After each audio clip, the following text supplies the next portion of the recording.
Hey everybody, we're gonna do Helloween, Seeker of the Seven Keys, issue number one. Now, what is this? Well, Helloween. Well, this comic is inspired by the power metal band called Helloween from the '80s.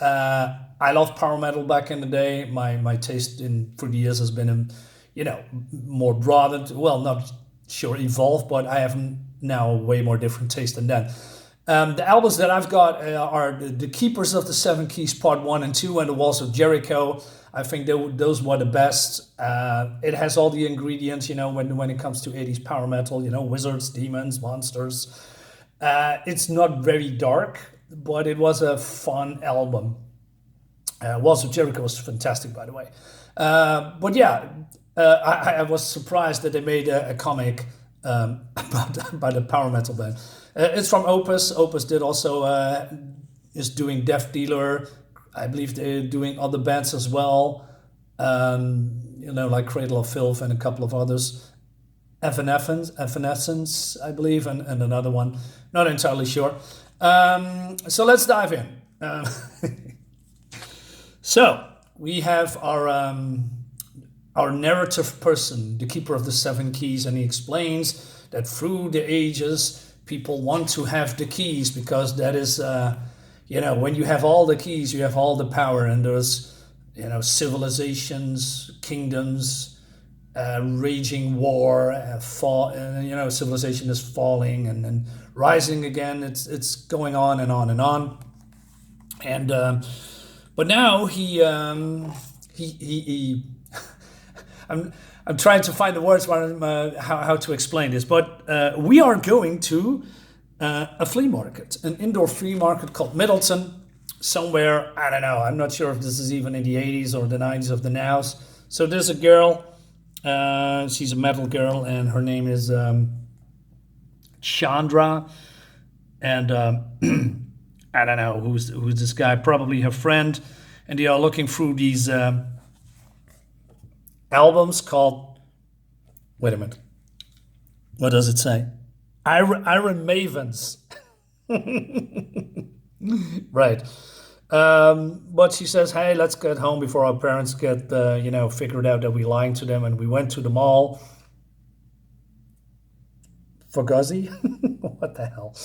Anyway, and so they are going through the flea market, and they are meeting with a strange guy that looks like a reject from Back to the Future.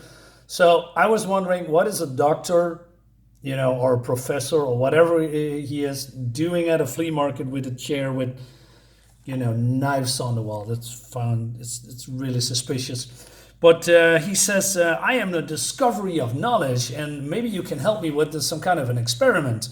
So this guy is, her friend is sitting in the chair, but then his goggles seeing one of the seven keys, and because that's what she is, that's her. I don't know where she got it, but he is going, crazy a little bit. Tell me, Chal, where did you find that? And she also says, my face is up north, Professor Purvey. Oh, by the way, this is Professor Stein, I guess. That's his name, and that's one of the numbers of in the albums. And he's getting very aggressive because he wants to have the key, and then he is touching the key, and the key is burning, and then it somehow activates, and they are being transported to another place. And she is also have the grabby hands of the doctor. Sucks to be you, Dr. Grabby Hands, and she says, by the way, they are just here, and there's only one castle here. So we go to the castle somehow. And I mean, the art looks great. The colors looks very nice. And it's all pumpkin related themes. There's all these pumpkin minions, and this sorceress is, doing some spells. Now, I wonder if these are actually the lyrics of the songs. I'm not entirely sure. But then, so some of the pumpkins, say, hey, we have visitors. So they are, captured these little, our heroes, let's call it that. How they got caught, I don't know. But she's very pleased, and she says, "Flay them slowly and record their wailings. Then present your findings. Once it's by the master, I didn't realize. One of the seven, one is returned to hell at last, and the key is reacting somehow. But then, so she grabs it, but it burns. I don't know, like a cross, like a vampire touches a cross or something. And she and basically they escape and they are running with the key away. And she sends the minions after that, but then something is coming out of the cauldron and knocks her out somehow. And so they are hiding. The kids are hiding, and they are being found out by this pumpkin creature, a more grown pumpkin creature, and it's killing all of these smaller pumpkins for whatever reason. And basically it says, well, I'm your friend, and the keys are very important, etc. And there are 7 of them, and I can help you find them if you want to return to your home. Yeah, you exactly. That's. He's very friendly.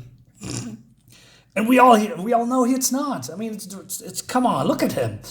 Anyway, so they are going from places to places, and they are finding keys everywhere. I'm not sure how they, find them. Maybe the key is corresponding or vibrating when they are in the neighborhood. I'm not entirely sure. But then each time that they have the key, the world is transforming. So they went from an cold, dark, dead, lifeless forest, and then it's starting to get alive again, with fully trees and leaves and whatnot. So they're going from place to place, and there's only 6 of them now, so they need 1 more. So they come to the walls of Jericho here, and the pumpkin creature says, though the walls are no longer, I'm sorry, I'm saying that wrong. Though her walls no longer bar the way forward, neither do they contain that which was once locked away. And then there's something going on, and then they are being surrounded by, I don't know, mist. And then the mist turns into this. What the hell? He splits them in 2, and they are being surrounded. And again, the keys are reacting, and they are being surrounded. And then the pumpkin says, "Hey, you need to activate the keys, otherwise we get in trouble." But this guy says, "But we need 7 keys, right?" He says, "Just do it." And then there's an explosion.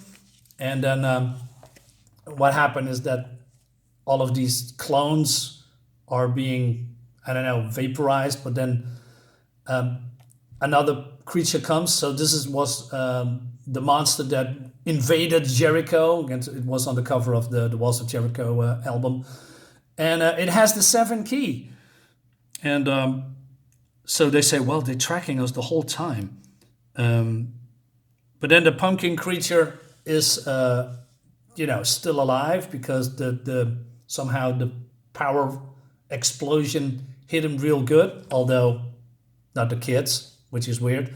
But then also the witch is back, and the keys have led us to have led us together, as is their wont. What? Is that how you say it? As is their wont? Is this a typo, or I have no clue? I have no clue. It's you who's been duplicitous jack of lies. So it seems that Chandra figured out that the jack, or the pumpkin thing, was, let me rephrase that. She was not controlling him, but it's the other way around.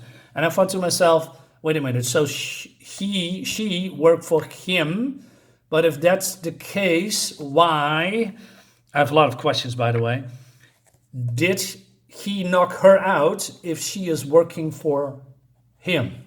Makes no sense. So she has been working for the other side then? And are these the good guys, or are these the bad guys? And if the pumpkin is also the bad guys, so basically there are 2 bad size that wants to have the keys?